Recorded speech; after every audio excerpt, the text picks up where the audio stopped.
নামাজ পড়ার লক্ষ্যে ঘর থেকে বের হয়, আল্লাহ পাক রব্বুল আলামিন বলেন, সে ব্যক্তির সামনে এক পাও দেয় আর পিছনের পা উঠায়, আল্লাহ তাআলা বলে পিছনের সমস্ত সগীরা গুনাহ আমি আল্লাহ তাআলা ক্ষমা করে দিলাম। সুবহানাল্লাহ। যারা ঘুমাইতেছেন তারা জাগ্রত হয়ে যান, আর ঘুমানোর টাইম দিয়েন না, শয়তানের কত খুশি করবেন। আর তো রাসূল পাক সাল্লাল্লাহু আলাইহি ওয়াসাল্লাম বলেন, যখন আমরা মসজিদে চলে আসি, আল্লাহুম্মা আফতাহ লি আবওয়াব রাহমাতিক বলি কিনা আমরা ভাই? সকলেই আমরা দোয়া পড়ি। যখন আমরা দোয়াগুলো পড়ি তখন এই যে আমার আপনার গুনার বোঝা আছে কিনা ভাই?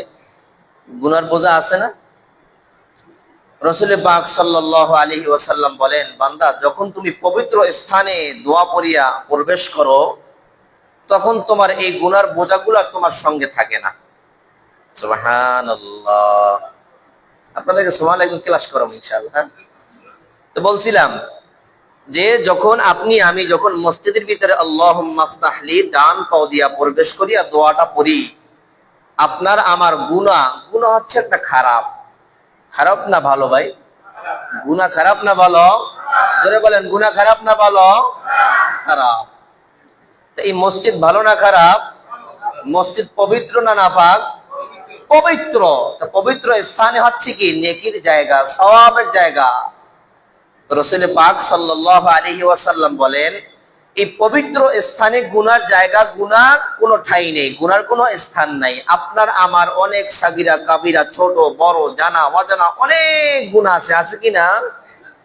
এই সমস্ত গুনাহগুলা, আপনার আমার গুনাহগুলা ফেরেশতারা বাহিরে একে একে পোলটা নিয়ে দাঁড়াই থাকে, গুনার পোলটা, গুনার বোঝাগুলা নিয়ে দাঁড়াই থাকে।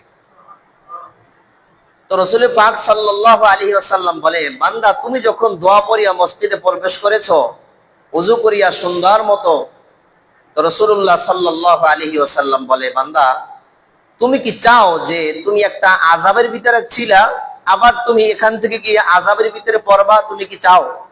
কেউ চায় না।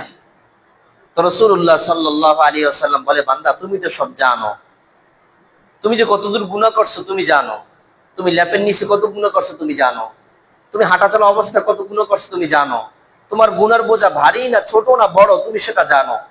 বান্দা তুমি যখন মসজিদের ভিতরে প্রবেশ করো, তোমার থেকে গুনার বোঝাকে আলাদা যেরকম ভাবে রাখা হয়েছে, বাহিরে রাখা হয়েছে আপনার গুনাহকে, তুমি আল্লাহর কাছে এমন ভাবে রোনাজারি করবা যেমন ভাবে একটা মুরগিকে জবাই করার পরে মুরগিটা ছটফট করে মারা যায়, ছটফট করে জান চলে যায়।